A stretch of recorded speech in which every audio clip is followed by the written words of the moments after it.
اور خبر آنے لگی رات ہوتے ہوتے 2000 اور اتر گئے، اور خبر آ رہی ہے صبح میں 5000 کا لشکر اور گھوڑے آ گئے ہیں، اونٹ آ گئے ہیں، اتر رہے ہیں، خیمے لگ رہے ہیں۔ مدینے کے باہر زبردست فوجی جمع ہوتے چلے جا رہے ہیں اور اتنا زبردست کیمپ کر رہے ہیں کہ اب تو ہمارا باہر نکلنا مشکل ہو گیا۔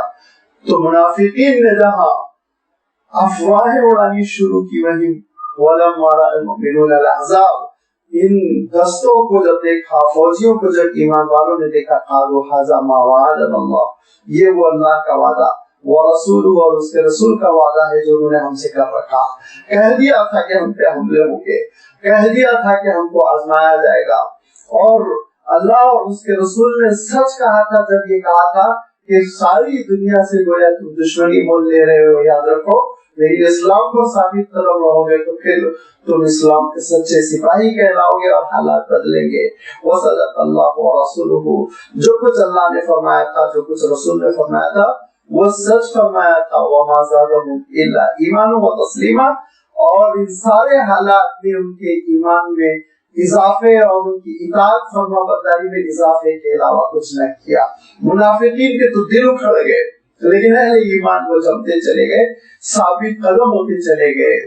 اب یہاں ایک فقہی بحث چھڑ گئی جس کی بہت زیادہ وضاحت کی ضرورت نہیں ہے کہ ایمان میں اضافہ ہوتا ہے نہیں ہوتا ہے۔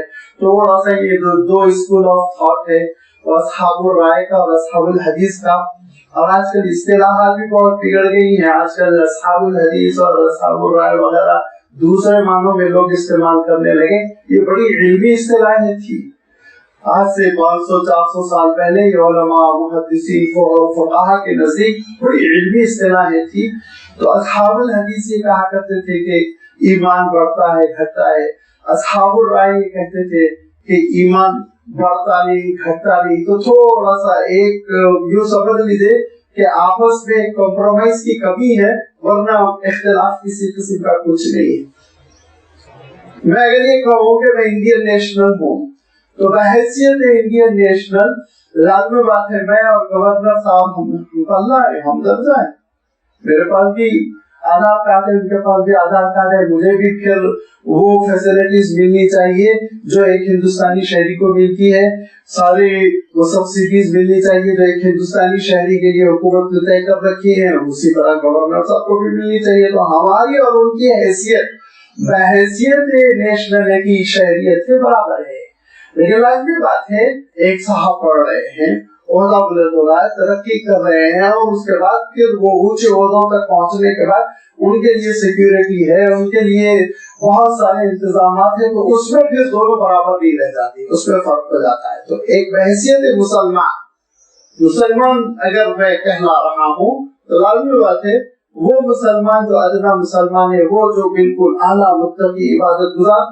دونوں بہرحال ایمان اور اسلام کے مصداق میں برابر ہے، دونوں کو سہولیات مل کر رہے گی، اضافے اور کمی کی ضرورت نہیں۔ لیکن جو اپنی عبادتوں سے ترقی کر رہا ہے اور جو اپنے تقوی اور توکل کے ذریعے سے ترقی کر رہا ہے، اس کا مقام اللہ کے پاس کچھ اور ہوگا۔ یہ اختلاف ہے جس کو تھوڑا سا سمجھنے میں غلط فہمی ہو جاتی ہے کہ بہت سے مسلمان ایسے ہوتے ہیں جو صرف اسلام قانونی ہوتا ہے، اور بہت سے مسلمان ایسے ہوتے ہیں جن کا اسلام روحانی ہوتا ہے، اندرونی ہوتا ہے، مقامات ہوتے ہیں۔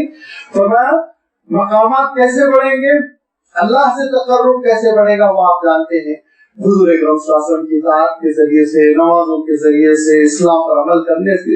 وما زادهم الا ایمانا وتسلیما، ان کے ایمان میں اضافہ ہوتا چلا گیا کیونکہ انہوں نے حضور کی پیروی کی، حضور اکرم صلی اللہ علیہ وسلم کی بات مان لی، لہذا اب ان کا ایمان قوی سے قوی تر ہوتا چلا جا رہا ہے۔ اور انہی میں سے پھر من المؤمنین رجال، کچھ ایسے میدان کار کے بھی مرد ہیں، کچھ ایسے اللہ والے بھی ہیں، کچھ ایسے لوگ بھی ہیں، صدقوا ما عاهدوا الله علیہ، کہ اللہ سے انہوں نے جو معاہدہ کیا تھا اس کو سچ کر دکھایا۔ فمنهم من قضى نحبه، ان میں سے بعضوں نے اپنا عہد پورا کر دیا، ومنهم من ينتظر، اور بعض اپنا حق ادا کرنے کے لیے انتظار کر رہے ہیں۔ وما بدلوا تبدیلا، اس میں انہوں نے کسی قسم کی تبدیلی نہیں کی۔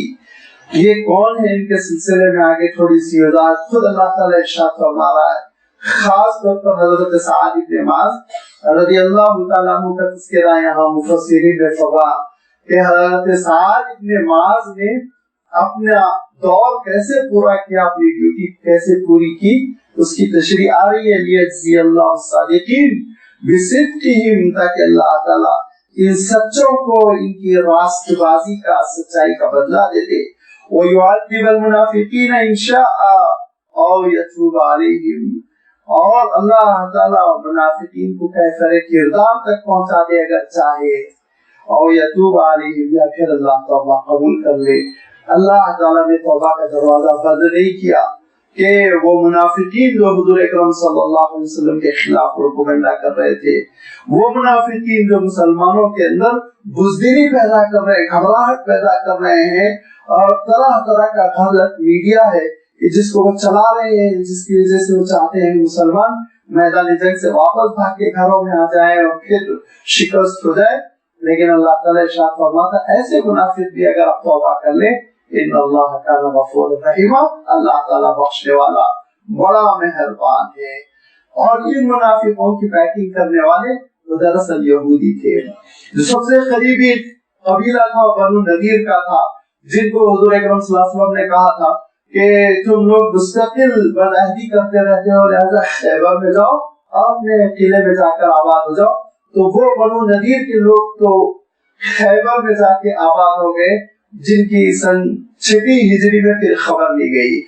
اب اس کے بعد دوسرے نمبر پر بنو قریظہ کا قلعہ تھا، اور اس حویلی میں رہنے والے یہودیوں کا عالم یہ تھا کہ لکھا پڑھی کے ساتھ انہوں نے حضور اکرم صلی اللہ علیہ وسلم سے معاہدہ کیا تھا، اور انہوں نے یہ کہا تھا جب مدینے پہ حملہ ہوگا تو ہم سب مل کے حفاظت کریں گے مدینے کی۔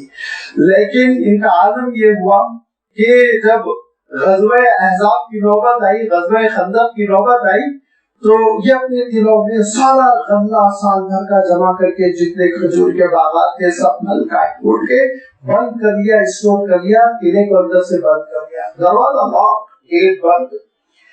اور ان کا ایک یہودی ساتھی جس کا میں نے شروع میں تذکرہ بھی کیا تھا، کعب بن اشرف، وہ بھی آیا، کھٹکھٹایا، دروازہ کھولنے کے لیے تیار نہیں، بڑی خوشامد کے بعد دروازہ کھولا اور وہ اندر آیا، اور اندر آنے کے بعد سے بات چیت ہوئی، اور بات چیت ہونے کے بعد سے یہ طے ہوا کہ یہ مسلمانوں کا ساتھ نہیں دیں گے۔ حالانکہ کعب بن اسد ان کا جو سردار تھا اس نے کہا ہمارا مسلمانوں سے معاہدہ ہوا، لیکن اس نے یہ کہا کہ معاہدہ توڑ دو، موقع اچھا ہے، مسلمانوں کو تباہ کر دو۔ لہذا یہ بات سمجھ میں آ گئی اور انہوں نے کہا کہ ٹھیک ہے ہم مسلمانوں کا ساتھ نہیں دیں گے۔ حضور اکرم صلی اللہ علیہ وسلم کو اطلاع ملی تو حضور اکرم صلی اللہ علیہ وسلم نے 2 ساتھیوں کو بھیجا، حضرت سعد بن عبادہ، حضرت سعد بن معاذ۔ اب اس کی حکمت سیرت نگاروں نے بیان کی، مگر بہت سارے لوگوں کو ہضم بھی ہوگی نہیں ہوگی پتہ نہیں، کہ سیرت نگاروں نے لکھا کہ حضور اکرم صلی اللہ علیہ وسلم نے جو دونوں صحابیوں کا انتخاب کیا، ان دونوں صحابیوں کا نام کیا ہے؟ سعد، ایک سعد بن عبادہ اور ایک سعد بن معاذ رضی اللہ تعالیٰ عنہما، کہ جاؤ کیا یہ خبر سچی ہے؟ تحقیق کر لاؤ کہ قریظہ، بنو قریظہ وہ منافق ہو گئے، باغی ہو گئے اور انہوں نے عہد و پیمان توڑ ڈالا، یا یہ خبر غلط ہے اور وہ ہمارے ساتھ ہے۔ لیکن یاد رکھو حضور اکرم صلی اللہ علیہ وسلم نے تاکید کی واپس آنا تو کھلا کھلا اعلان نہ کرنا، صرف مجھے بتانا تاکہ مسلمانوں کے اندر بے ہمتی نہ پیدا ہو، گھبرا نہ جائے، ہمارے پڑوسی بھی ساتھ چھوڑ چکے ہیں تو دل ٹوٹ جائے گا، مجھے بتا دینا۔ لہذا یہ دونوں جو گئے تو یہ حضرت سعدین کہا گیا، حضرت سعد بن عبادہ اور حضرت سعد بن معاذ۔ جو ہضم ہوگی نہیں ہوگی، سوالوں کی بچھاؤ تو نہیں ہو جائے گی، جو میں عرض کرنا چاہ رہا ہوں وہ یہ کہ مورخین کہتے ہیں حضور اکرم صلی اللہ علیہ وسلم نے جو دونوں کا انتخاب کیا، سعد خوشخبری کو کہتے ہیں، نیک تفاعل رکھا حضور اکرم صلی اللہ علیہ وسلم، یہ لوگ خوشخبری لے کر آئے ہمارے لیے۔ اس طرح انتخاب میں حضور اکرم صلی اللہ علیہ وسلم نے حسن حکمت عملی کو آپ صلی اللہ علیہ وسلم نے محفوظ رکھا، واللہ عالم۔ یہ دونوں کے اور آنے کے بعد بہت ہی حکیمانہ انداز میں حضور کی خدمت میں بیٹھے ہوئے کہنے لگے اللہ کے رسول، یہ لوگ اپنے بھائیوں کی روش پہ ہے، جیسے اس سے پہلے بنو نذیر میں کیا ایسے ہی ہے۔ اتنا ہی کہا، بہت زیادہ تفصیل نہیں۔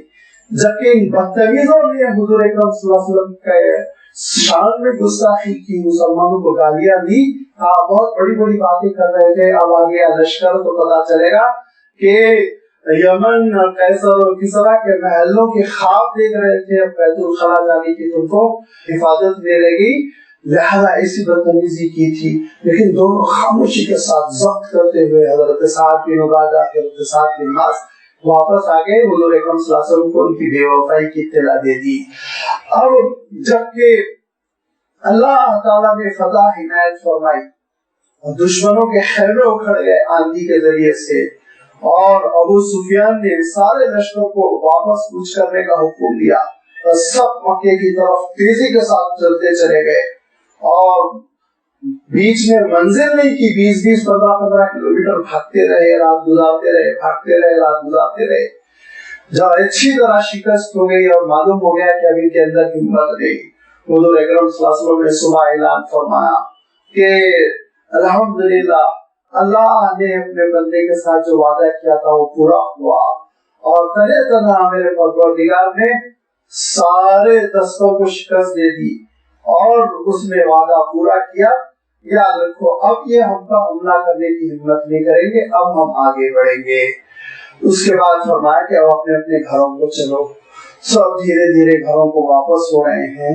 حضرت فاطمہ رضی اللہ تعالیٰ عنہ تھوڑا سا پانی جمع کر کے رکھی ہوئی ہے کہ حضور اکرم صلی اللہ علیہ وسلم واپس تشریف لاتے ہی آپ صلی اللہ علیہ وسلم کے سر مبارک کو غسل دینے لگی، بہت غبار آلود ہو گئے تھے، لہذا آپ صلی اللہ علیہ وسلم کی زلفیں دھو رہی ہے، پیشانی دھو رہی ہے کہ اچانک حضرت جبرائیل علیہ السلام دیجیے قلبی ایک صحابی ہے رضی اللہ تعالیٰ عنہ، ان کی شکل میں ظاہر ہوئے اور کہا اللہ کے رسول آپ نے اور مسلمانوں نے ہتھیار رکھ دیے.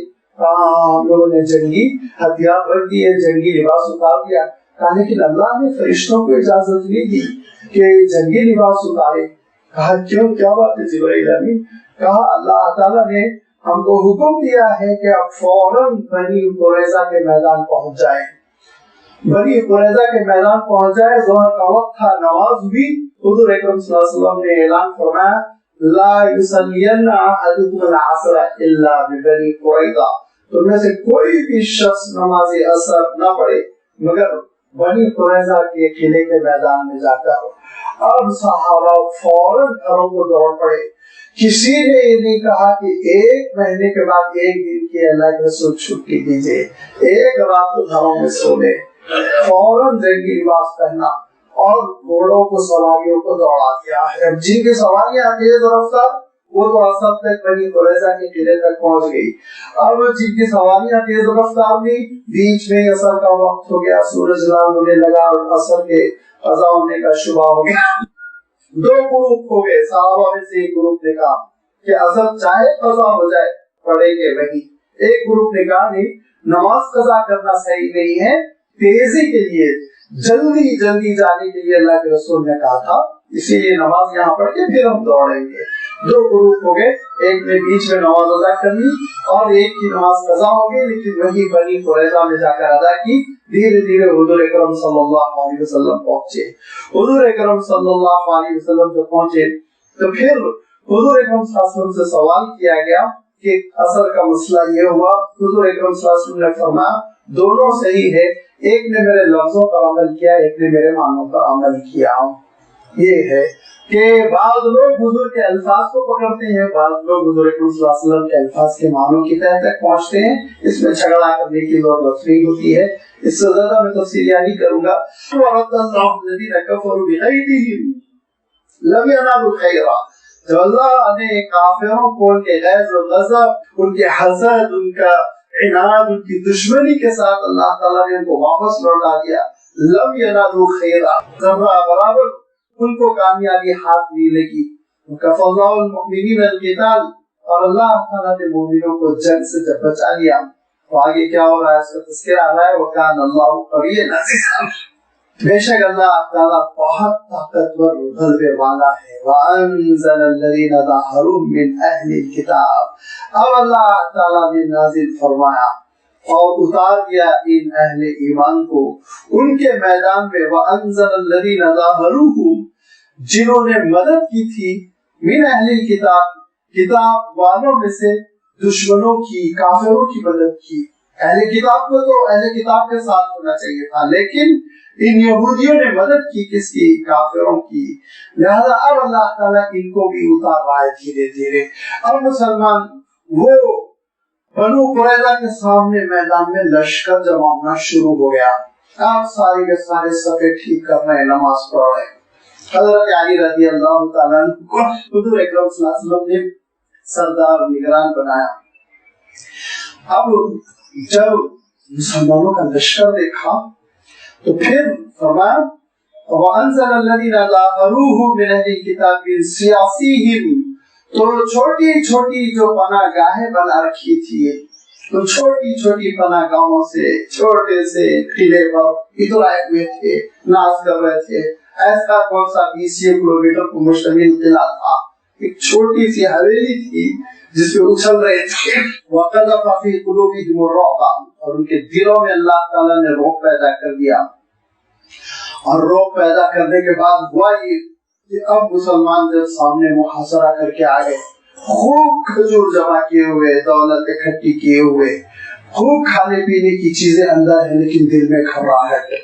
لہذا کعب ابن اسد جو ان کا سردار تھا، اس نے ساری قوم کو جمع کیا. اندر جتنے لوگ تھے 500-600-700 کے قریب آس پاس، ان کو جمع کر کے اس نے ایک تقریر کیا. کہا دیکھو میں 3 تدبیریں بتلاتا ہوں. سب سے پہلی تدبیر وہ ایمانداری کی ہے، اور وہ یہ کہ مسلمان ہو جاؤ، کیونکہ تورات میں اس نبی کی خوشخبری ہے، صاف اس نے کہا تھا. اور تم مانتے ہو لیکن تمہارا عالم یہ ہے کہ ضد کر رہے ہو کہ یقین نہیں کرنا چاہتے، اس نبی پہ ایمان نہیں لانا چاہتے. اب وقت آ گیا ہے، توبہ کر لو، اسلام قبول کر لو، مسلمان ہو جاؤ، قصہ ختم ہو جائے گا. میں اس لیے تھوڑی سی تفصیل کر رہا ہوں کہ ہمارے دشمنوں نے اس کو لٹریچر میں بالکل دوسرے انداز میں پیش کرنے کی کوشش کی. یہودیوں نے جنہوں نے معاہدہ توڑا تھا، دشمن سے مل گئے تھے، اب ان کے آپس کے درمیانی بات کیا ہو رہی دیکھیے کہ وہ سردار کہہ رہا ہے مسلمان ہو جاؤ، تورات میں اس نبی کی پیشن گوئیاں ہیں، لہذا نبی رسول مان کر توبہ کر لیں، اور محمد سے زیادہ وفادار ہم نے کسی کو نہیں دیکھا، ان کے ساتھ ہو جائے، آنے والی زندگی میں ان کے ساتھ ہو سکتا ہے. اگر نہیں تو پھر ایسا کرو کہ خود اپنے گھر والوں کو وہ بند کر دو، ایسا کہ ان کے سلسلے میں بے فکر ہو جاؤ، پھر خود نکلو، مرو، مارے جاؤ، ختم ہو جاؤ، جو ہونا ہے ہوگا، جنگ کرو. یا نہیں تو یاد رکھو کہ تیسری تدبیر یہ ہے کہ مسلمانوں کے ہاتھ سرنڈر ہو کر انتظار کرو وہ کیا فیصلہ کرتے ہیں. ان لوگوں نے کہا کہ مسلمان تو ہم نہیں ہوں گے.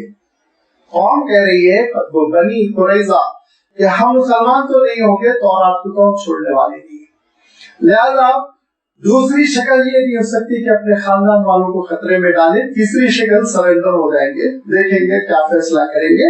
مگر ایک چالاکی کی انہوں نے کہ قبیلے اوس کے حضرت سعد بن معاذ رضی اللہ تعالیٰ عنہ کا نام پیش کیا، ان کو جج بنائے، کیونکہ حضرت سعد بن معاذ رضی اللہ تعالیٰ عنہ ان کی بڑی دوستی تھی یہودیوں سے. بڑے خوبصورت مدینے کے نوجوان، تاجر نوجوان تھے.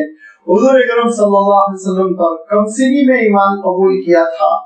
اور حضرت سعد بن معاذ رضی اللہ تعالیٰ عنہ کا عالم یہ تھا کہ جب جنگ چل رہی تھی اس موقع پہ وہ اپنی والدہ سے ملنے کے لیے آپ صلی اللہ علیہ وسلم سے اجازت لے کر پہنچے، اپنی ماں کی خدمت میں بیٹھے بات چیت کرتے رہے، اور واپس جانے لگے تو حضرت عائشہ کی نگاہ پڑی تو حضرت عائشہ نے کہا بہن ان کا جنگی لباس مختصر ہے، چھوٹا ہے، ان کو خطرہ ہے، بڑا جنگی لباس پہنائیے ورنہ ہو سکتا کہیں سے زخم لگ جائے، پریشان ہو جائے. تو ماں نے کہا میرے بیٹے کے پاس جو کچھ بھی ہو میں نے پہنا دیا، میرے پاس کچھ نہیں ہے، اب اللہ پہ بھروسہ کیے ہوئے چھوڑی ہوئی ہوں، بیٹے جاؤ، زیادہ دیر اللہ کے رسول سے دور نہ رہو. وہ حضرت سعد بن معاذ رضی اللہ تعالیٰ عنہ حضور اکرم صلی اللہ علیہ وسلم کی خدمت میں آ گئے، اور جس کو میں نے عرض کیا تھا کہ ایک دن زبردست جنگی ماحول ہو گیا تھا، دونوں طرف سے تیر اندازی ہو رہی تھی. اس موقع پہ حضرت سعد بھی تیر چلا رہے تھے، اور چونکہ آپ کا جنگی لباس بہت چھوٹا تھا جو کوٹ پہنا جاتا تھا، یہ پوری گردن کا حصہ کھلا ہوا تھا. ایک تیر آپ کی یہاں آ کے ایسی رگ سے لگا جو شہرک سے قریب ہوتی ہے, جس میں خون تیزی سے بہتا ہے, جس کو عربی میں اکحل کہتے ہیں. اکحل میں جا کے ایک تیر لگا اور لگنے سے خون مستقل بہنا شروع ہو گیا. حضور اکرم صلی اللہ علیہ وسلم نے کہا دوڑو جاؤ مسجد نبوی میں خیمہ لگاؤ اور مسجد نبوی میں سعد کو لے جاؤ, ان کے آرام کا خیال رکھو, ان کا علاج کرو. اور حضرت سعد رضی اللہ تعالیٰ عنہ کو اسپیشل طور پر مسجد نبوی میں خیمہ لگا دیا گیا, اور جو لوگ نرسنگ سے واقف تھے وہ علاج کرتے رہے. خون رک جاتا, ٹھیک ٹھاک ہو جاتا, پھر وہ رگ گھٹ پڑتی اور خون بہ پڑنے لگتا. یہاں تک کہ بڑی کمزوری محسوس کی حضرت سعد نے, تو دعا کی کہ اے اللہ اگر موت مقدر ہے تو میں موت سے نہیں گھبراتا ہوں, مگر اے اللہ مجھے کسی خوشخبری سے پہلے نہ اٹھا, کسی خوشخبری سے پہلے نہ اٹھا. اور اللہ موت سے نہیں گھبراتا لیکن اسلام کی خدمت سے پہلے نہ اٹھا. دو انہوں نے مطالبے رکھے, خوشخبری سے پہلے مجھے نہ اٹھا اور اسلام کی خدمت سے پہلے نہ اٹھا. یہ حضرت سعد رضی اللہ تعالیٰ عنہ مسجد نبوی میں ہے, اور مسجد نبوی میں آپ کا علاج چل رہا ہے کہ حضور اکرم صلی اللہ علیہ وسلم کو اطلاع ملی کہ بنو قریظہ نے یہ طے کیا کہ مسلمانوں سے وہ سرنڈر ہو رہے ہیں اور اپنا فیصلہ وہ کہہ رہے ہیں. ہماری گزارش یہ ہے کہ ہمارے پرانے دوست وہ سعد بن معاذ کو دے دیا جائے, وہ جو فیصلہ کرے گا ہم قبول کر لیں گے. تو حضور نے کہا سعد بن معاذ تو بہت بیمار ہیں, بہت بیمار ہیں, ان کو ہم کیسے بلا سکتے ہیں. لیکن جب حضرت سعد بن اطلاع ملی, کہا کہ اللہ کے رسول میں تیار. چارپائی پہ حضرت سعد کو اٹھا کر لایا گیا اور حضرت سعد نے کہا کہ قلعے میں جانے دیا جائے. قلعے کا دروازہ کھلا, حضرت سعد اندر چارپائی پہ لیٹے لیٹے پہنچے. ہاتھ پیر پکڑ کے عورتیں رو رہی ہیں, رشتوں کی دہائیاں دے رہی ہیں, پرانے تعلقات کا تذکرہ کیا جا رہا ہے. سعد نے کہا خدا کی قسم جو فیصلہ کروں گا وہ خدا کے احکام کی روشنی میں کروں گا, اپنے نفس کی روشنی میں نہیں, اپنی نفس کی روشنی میں نہیں. اس کے بعد حضرت سعد نے پورا جائزہ لیا. باہر آنے کے بعد حضرت سعد نے کہا کہ میرا فیصلہ یہ ہے, میں یہ کہتا ہوں جتنے جنگجو نوجوان ہیں ان کو مار ڈالا جائے اور باقی جو ہیں ان کو گرفتار کر لیا جائے اور اسلامی مملکت میں ان کو داخل کر لیا جائے. فریقا تقتلون وتأسرون فریقا, کہ ایک گروپ کو قتل کیا گیا اور ایک گروپ کو گرفتار کیا گیا. حضرت سعد رضی اللہ تعالیٰ عنہ کا یہ فیصلہ تورات میں اٹھا کر دیکھا گیا تو مینوان یہی تھا کہ جو لوگ کسی نبی کے ساتھ غداری کریں تو ان کے جوانوں کو ختم کر دیا جائے اور ان کے بوڑھوں اور عورتوں کو اسلامی مملکت میں یعنی حکومت کے خزانے میں شامل کر دیا جائے. حکومت ان کو جیسے چاہے استعمال کرے. وَأَوْرَثَكُمْ أَرْضَهُمْ, اور اللہ تعالیٰ ارشاد فرماتا ہے ہم نے ان کی زمین کا تم کو وارث بنا دیا. وَدِيَارَهُمْ وَأَمْوَالَهُمْ, ان کی قلعے کا وارث بنا دیا اور ان کی دولت کا ہم نے وارث بنا دیا. حضرت سعد رضی اللہ تعالیٰ عنہ نے فیصلہ کیا. فیصلہ کرنا تھا کہ رگ پہ بھڑک اٹھی, پھر خون بہا. حضرت سعد کی وفات ہو گئی. رو پڑے حضور اکرم صلی اللہ علیہ وسلم نے کہ حضرت سعد دونوں کی دونوں دعائیں قبول ہوئی. ان کو خوشخبری بھی ملی کہ دشمن ہمارا ناکام لوٹا اور ان کو اللہ نے اسلام کی خدمت کا موقع بھی دیا, جن کے ذریعے سے بڑا فیصلہ اللہ تعالیٰ نے تاریخی فیصلہ کروایا. اور پھر خود حضور اکرم صلی اللہ علیہ وسلم نے حضرت سعد کی تجہیز و تکفین میں حصہ لیا, جلوس جنازہ میں شامل ہوئے اور پھر آپ کی تدفین ہوئی. یہ اللہ تعالیٰ ارشاد فرماتا ہے منہم من قضا نحبہ, کہ بعض ایسے ہیں جنہوں نے اپنا حق ادا کر دیا, اپنی ڈیوٹی پوری کر دی. ومنہم من ینتظر, اور بعض ایسے ہیں جو اپنا دور پورا کرنے کے لیے, اپنا حق پورا کرنے کے لیے, اپنے وعدوں کو پورا کر دکھانے کے لیے انتظار کر رہے ہیں. فرمایا اور یاد رکھو مسلمانوں, یہی نہیں وعدم لتطؤها, وہ زمین ابھی تم کو دیں گے جس پہ تمہارے قدم بھی نہیں پڑے. ہم تم کو وہ زمین دیں گے ابھی جس پہ قدم بھی تمہارے نہیں پڑے. ہم تم کو یمن بھی دیں گے, شام بھی دیں گے, مصر بھی دیں گے, عراق بھی دیں گے. تم کو بہت آگے بڑھنا ہے.